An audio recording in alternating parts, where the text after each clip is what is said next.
तो जैसा हमने लास्ट में देखा, प्लेंट में एक तो वेरिफिकेशन आ जाता है, उसके बाद में वी टॉक अबाउट एफिडेविट। तो अब हम लोग ब्रॉडर स्पेक्ट्रम ऑफ एफिडेविट देखेंगे, not just confined to the affidavit of the plaint. सबसे पहला सवाल हमारे सामने आता है, व्हाट इज़ एन एफिडेविट। तो जो एफिडेविट है वो एक डिक्लेरेशन होता है ओथ पर एक पर्सन का, और वो रिड्यूस करता है अपनी उस बात को into writing in front of someone who is authorized to administer the oath। ये डेफिनेशन जो है, तो ये कहीं इसमें डिफाइन नहीं कर रखा है सीपीसी में। सीपीसी का सेक्शन 139 ये बताता है कि oath on affidavit by whom to be administered, यानी कि जो एडमिनिस्ट्रेशन ऑफ ओथ है वो कौन कराएगा, वो ओथ को कौन एडमिनिस्टर कराएगा डिपोनेंट को, ये बात सेक्शन 139 बोलता है। तो it says in the case of any affidavit under this code, any magistrate or court, magistrate या court करा सकता है, any notary appointed under Notaries Act, या फिर कोई ऑफिसर जिसको हाई कोर्ट ने अपॉइंट किया है, या officer appointed by any other court which the state government has specially empowered. तो हाई कोर्ट या कोई अदर कोर्ट, या फिर नोटरीज एक्ट में, या कोर्ट और मैजिस्ट्रेट खुद से may administer the oath to the deponent. तो ओथ जो है तो वो दिला सकते हैं टू द डिपोनेंट। डिपोनेंट कौन होता है? A person who swears in affidavit, that person is the deponent. तो अब एफिडेविट हम जान गए कि होता क्या है as a general term. Now will talk about the kinds of affidavit. तो एफिडेविट्स जो है तो वो there are three types. First one being the affidavit accompanying the pleadings.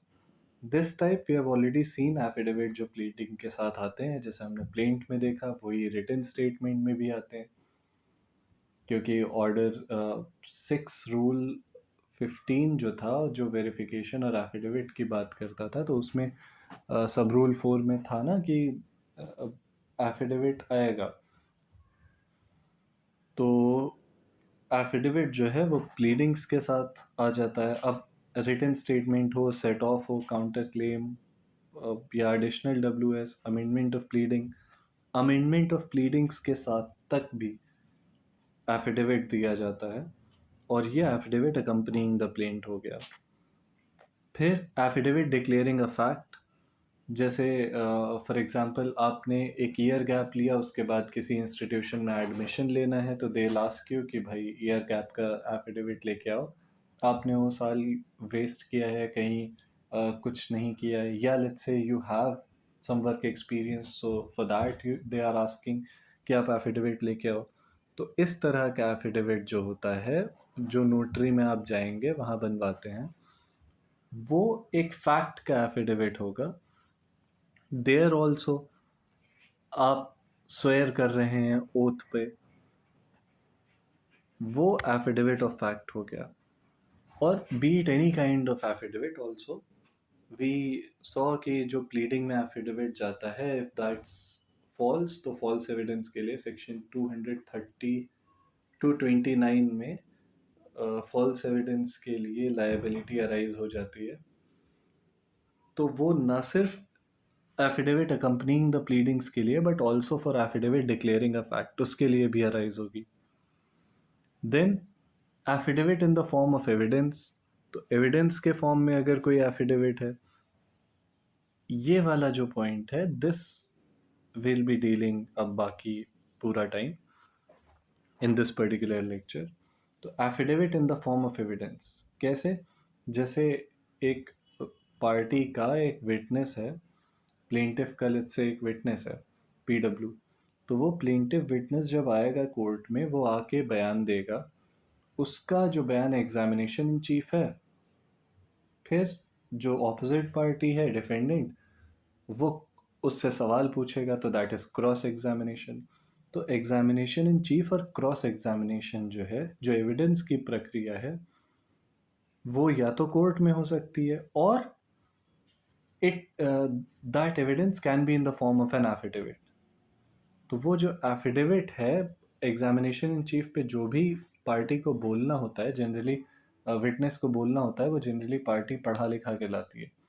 तो in order to save the time of the court, an affidavit can be required as an evidence for examination in chief या cross examination का भी। तो हम सबसे पहले तो अ, एक बात यह है कि ऑर्डर 18 रूल 4 वो ये बात करता है, इट वाज एडेड इन 2002 और सिमिलर प्रोविजन ऑर्डर 19 में वाज ऑलरेडी देयर, लेकिन वहाँ पे डिस्क्रिशनरी पावर थी कोर्ट की। ऑर्डर 18 रूल 4 जो है तो वो मैंडेटरी बना देता है आफ्टर 2002। अब we'll deal with order 18 rule 4। order 18 hearing of the suit and examination of witness।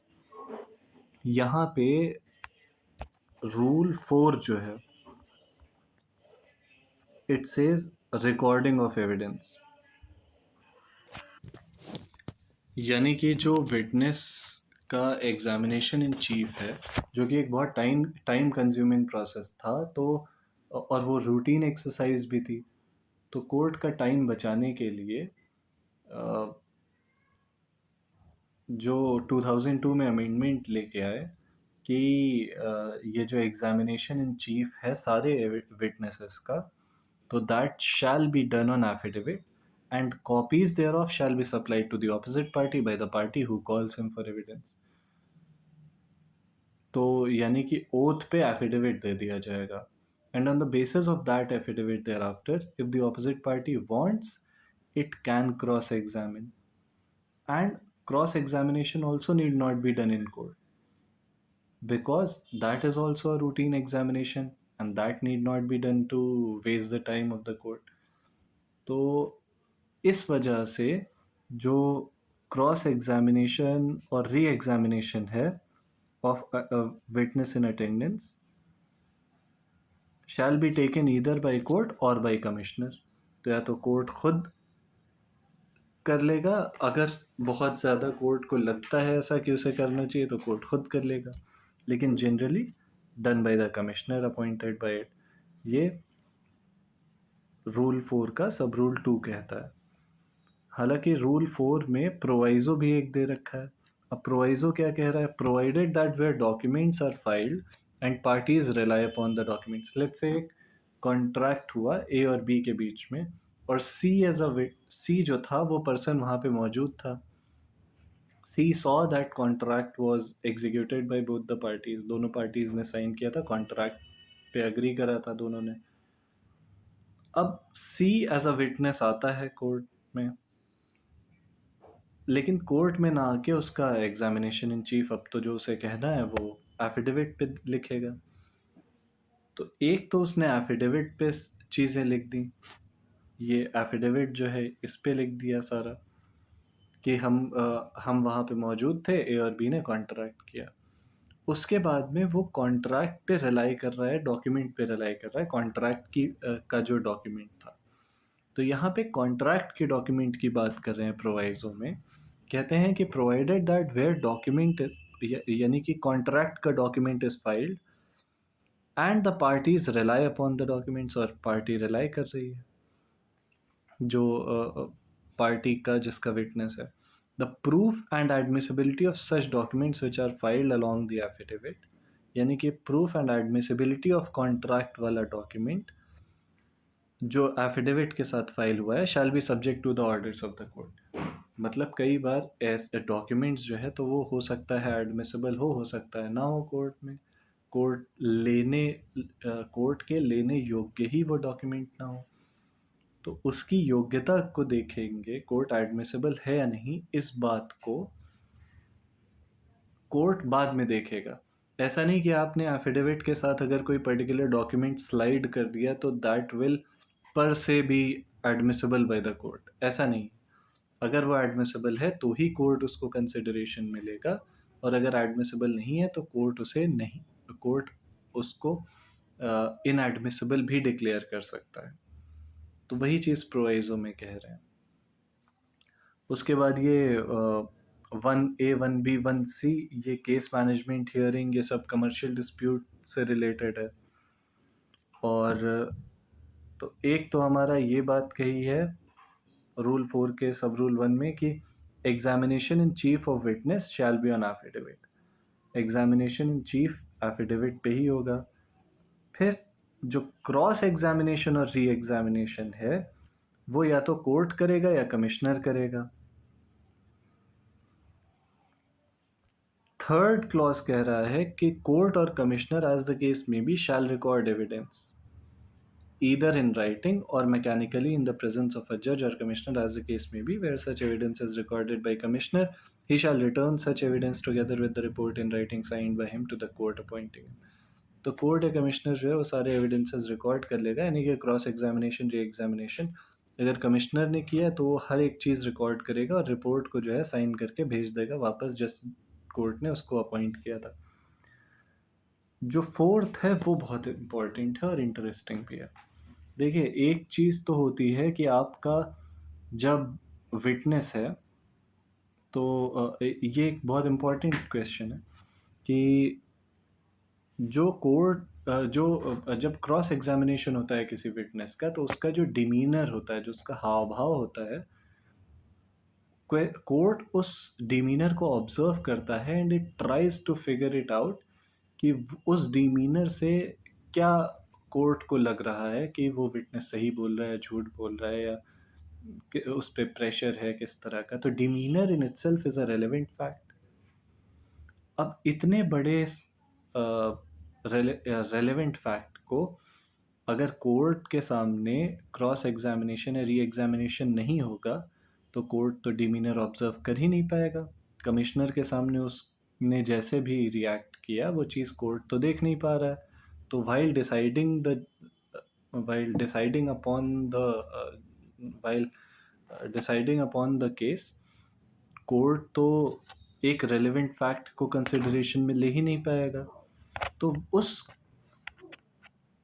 Problem को आंसर करते हुए सब रूल 4 ये कहता है कि commissioner may record such remarks as it thinks material respecting the demeanour of witness while under examination. तो जो कमिश्नर है वो एग्जामिनेशन करते टाइम सारे डिमीनर वगैरह नोट करेगा, बाकायदा लिखेगा। उसके बाद एक दूसरे पॉइंट को प्रोवाइजो में डील कर रहे हैं कि provided that any objection raised during the recording of evidence. तो एविडेंस की जब रिकॉर्डिंग होती है तो वहाँ पे एक और प्रॉब्लम ये आती है प्रैक्टिकल की कई बार जो दूसरी पार्टी है वो ऑब्जेक्शन रेज करती है कि ये चीज़ एडमिसिबल नहीं है, इनएडमिसिबल है, ये सवाल नहीं पूछ सकते हैं, ऑब्जेक्शन है इस पे। तो वहाँ पे कोर्ट डिसाइड करता है उस पर्टिकुलर पॉइंट पे कि हाँ ऑब्जेक्शन सस्टेन किया या नहीं किया हमने। तो अब कोर्ट के सामने तो है नहीं, कमिश्नर के सामने री एग्जामिनेशन या एग्जामिनेशन या हो रहा है आपका क्रॉस एग्जामिनेशन। तो ऐसे सिनेरियो में फिर से वही प्रॉब्लम आ जाती है कि अब ऑब्जेक्शन को अगर कमिश्नर तो डिसाइड करेगा नहीं, तो कमिश्नर क्या करेगा, उस ऑब्जेक्शन को लिख देगा सारी चीज़ों कि at this particular point objection was raised. उसके बाद में आंसर भी लिख देगा। अब जब कोर्ट के पास वो रिपोर्ट अपनी भेजेगा आफ्टर साइनिंग एज पर सब रूल 3, तो वहाँ पे कोर्ट विल सी कि ऑब्जेक्शन रेज हुआ था। अगर ऑब्जेक्शन को कह दिया कि हाँ ऑब्जेक्शन सही था तो वो बाकी सारी चीज़ें अकॉर्डिंगली कंसिडरेशन में नहीं लेगा कोर्ट आंसर्स को। तो यहाँ पे जैसे कोर्ट के सामने क्रॉस एग्जामिनेशन या री एग्जामिनेशन होता है बिल्कुल वैसे ही कमिश्नर के थ्रू हो जाएगा और कोई भी प्रॉब्लम नहीं आएगी with respect to relevant fact या ऐसे। उसके बाद में फिर फिफ्थ कह रहा है कि the report of commissioner shall be submitted to the court appointing the commission within 60 days. 60 दिन के अंदर रिपोर्ट देगा कोर्ट को कमिश्नर जिसने उसे अपॉइंट किया। फिर हाई 6 तो कमिश्नर का पैनल होना चाहिए। 7th कह रहा रिमेंडरेशन होना चाहिए, ये इंपॉर्टेंट नहीं। 5th तक मेजरली इम्पॉर्टेंट था। तो जैसा कि हमने देखा कि in every case the examination in chief of a witness shall be on affidavit. अभी यहाँ पे जो शैल है, दिस शैल, तो this is a mandatory requirement. जो हमारा पहले था ऑर्डर 19, वहाँ पे मैंडेटरी नहीं था, वहाँ पे इट वाज अ डिस्क्रिशन। ये डिस्क्रिशन था कोर्ट का। अब it is a mandatory requirement. Now, every examination in chief has to be in the form of affidavit only. अब एक सवाल ज़रूर उठता है कि क्या कोर्ट जो है एग्जामिनेशन इन चीफ फिजिकली कभी भी अपने सामने कंडक्ट नहीं करवा सकती? इज़ इट नेसेसरी कि अब वो एफिडेविट पे ही लेना पड़ेगा? तो देखिए, court always has the power कि वो चाहे तो in the interest of justice, in very rare cases दो कोर्ट अपने सामने एग्जामिनेशन चीफ करवा सकता है, but that will be in very exceptional and very rare cases. Otherwise the general norm established by order 18 rule 4 shall be exercised, that is examination in chief will be taken in the form of affidavit only. अब section 30 का clause C एक बार देख लेते हैं। Section 30, it says subject to such conditions and limitations as may be prescribed, the court may at any time either of its own motion or on the application of any party। Limitation और condition जो भी दे रखी हों उसको ध्यान में रखते हुए जो कोर्ट है वो खुद से या किसी पार्टी के एप्लीकेशन से, सी में कह रहा है कि order any fact to be proved by affidavit. ठीक, कि आप एफिडेविट से कोई भी फैक्ट को प्रूव कर सकते हैं, तो court can require the fact to be proved by affidavit. अब ऑर्डर 18 रूल 4 भी तो यही बात कह रहा है ना कि examination in chief has to be filed in the form of affidavit, and that is what, proving a fact by affidavit only.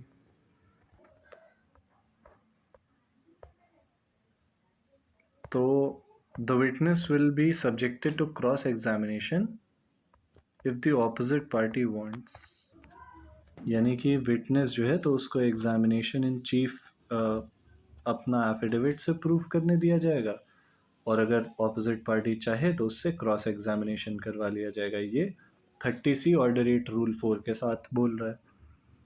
अब ऑर्डर 9 रूल 1 जो है, तो यहाँ पे थोड़ा सा आके चीज़ें डिफरेंट हो जाती हैं।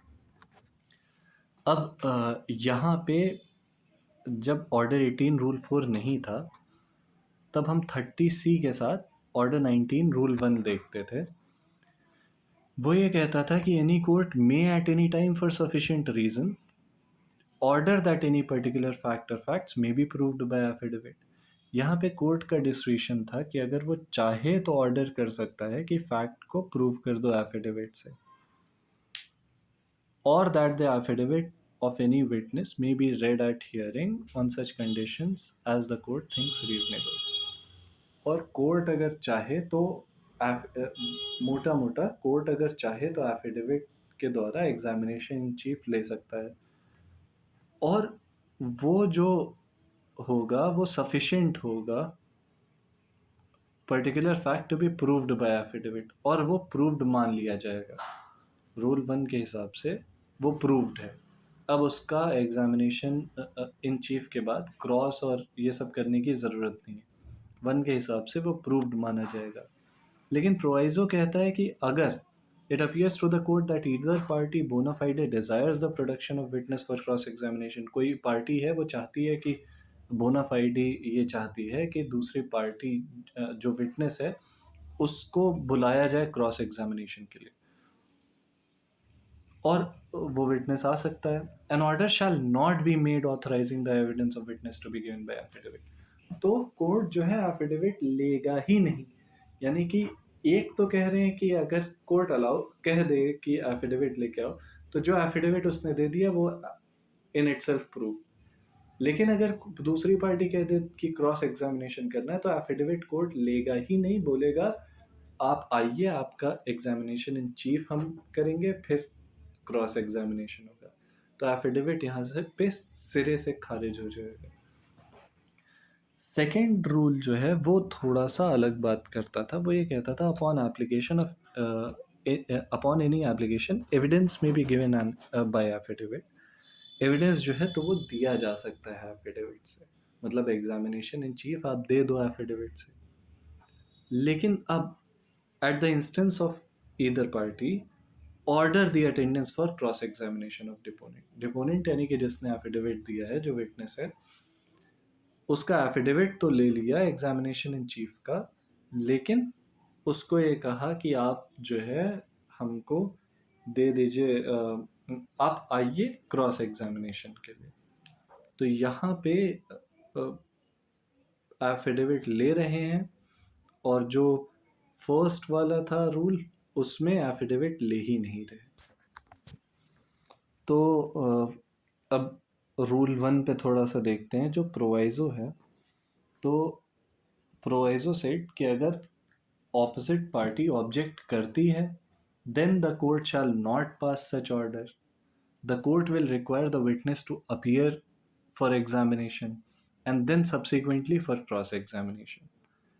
अब विटनेस दो तरह के होते हैं, एक सब्जेक्टिव विटनेस और ऑब्जेक्टिव विटनेस। सब्जेक्टिव विटनेस के केस में नॉर्मली कोर्ट एफिडेविट नहीं मानेगा। होते कौन से सब्जेक्टिव विटनेस? जैसे I saw him holding a knife and he was stabbing. It was around 6 a.m. in the morning. मेरी आई साइड पे हम हल्का सा उजाला था, हल्का सा अंधेरा। अब this is very subjective to what I believe और व्हाट आई सॉ और व्हाट आई परसीव्ड। तो यहाँ पे कोर्ट जो है एफिडेविट जनरली नहीं अलाउ करती, क्योंकि ये बहुत सब्जेक्टिव है। तो कोर्ट चाहती थी कि ये अगर ऑपोजिट पार्टी कह देती है कि क्रॉस एग्जामिनेशन हमें करना है, तो ऑर्डर 19 रूल 1 में कोर्ट उसको बुला लेती थी कि आपका एग्जामिनेशन इन चीफ हम सामने करेंगे। लेकिन ऑब्जेक्टिव विटनेस जो होते थे, जो फॉर्मल विटनेस हैं, जैसे रजिस्ट्रार के सामने सेल डीड हुई, एग्जीक्यूट, मतलब दोनों पार्टीज़ ने साइन किया, उसने रजिस्टर में चढ़ा लिया। अब वो क्या है, वो बिल्कुल फॉर्मल ऑब्जेक्टिव विटनेस है कि वो जो एफिडेविट में लिख के देगा कि हाँ हमारे रजिस्टर में सेल डीड हुई थी। तो यहाँ पे जो सेल डीड जब हुई थी वो ये कह देगा, तो तुरंत ही मतलब उस बात को आप रीबट भी कैसे करोगे? तो यहाँ पे जनरली एफिडेविट कोर्ट अलाउ कर देता था, fact to be proved by affidavit, order 19 rule 1 में। बट अब क्या है कि we should not get confuse. Order 19 जो है it has been over ridden by order 18 rule 4। अब हर केस में एग्जामिनेशन इन चीफ जो है तो वो एफिडेविट के फॉर्म में ही होगा। All examination in chief of all the witnesses shall be in the form of affidavit. तो यहाँ पे कोई प्रॉब्लम ही नहीं है। यहाँ पे अब तो ऑर्डर 18 रूल 4 के हिसाब से ही सभी लोगों का एफिडेविट लिया जाएगा। And so in let me reiterate, in rule 1 the court may allow the affidavit to be filed by the witness and deem the fact to be proved by the affidavit itself. However, in rule 1 it is also provided that if the opposite party opposes, then the court may not allow the affidavit. Rather, it may conduct the physical examination in chief and allow the cross examination. अब rule 2 में क्या है? Court may allow the affidavit, but the fact is not deemed to be proved per se on the basis of affidavit. Fact जो है तो वो deem नहीं किया जाएगा पर से कि एफिडेविट से प्रूव हो गया। रादर, अगर ऑपोजिट पार्टी चाहे तो witness has to be subjected to the cross examination. यानी कि एफिडेविट तो दे दिया जाएगा, पर से एफिडेविट से फैक्ट प्रूव नहीं हुआ, विटनेस को क्रॉस एग्जामिन किया जाएगा। लेकिन सब बातों की एक बात, 2002 के अमेंडमेंट के बाद से अब हर केस में examination in chief has to be an affidavit. और such affidavit per se is not a proof of fact, rather opposite party अगर चाहे फिजिकल क्रॉस एग्जामिनेशन तो वो कंडक्ट होगा फिजिकली। उसके बाद में एक और पॉइंट है कि जो फॉर्मल विटनेस है, ऑब्जेक्टिव विटनेस है, तो वहाँ पे आज भी कोर्ट का ये डिस्क्रिशन है कि अगर चाहे तो उसका जो एफिडेविट है द कोर्ट में deem that fact to be proved. क्यों? क्योंकि वो चीज़ रजिस्ट्रार के रजिस्टर में लिखा हुआ है, इस बात को आप नेगेट कैसे करोगे? ये तीनों का रिलेशन है। अब ऑर्डर 19 पे आ जाते हैं। Order 19 rule 3। तो order 19 rule 3 says affidavit shall be confined to such facts as the deponent is able of his own knowledge to prove। Affidavit जो है तो सिर्फ उन्हीं बातों पे दिया जाएगा जो डिपोनेंट यानी कि जो एफिडेविट दे रहा है उसको खुद से पता है, ना कि उन बातों पे जो उसे बताई गई हैं।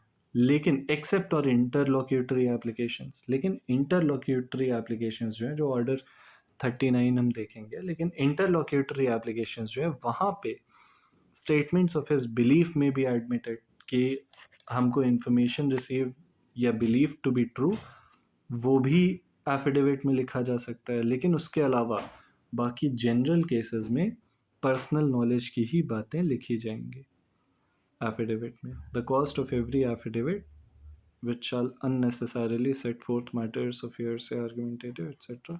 be paid by party filing the same। ठीक है, एफिडेविट्स डन।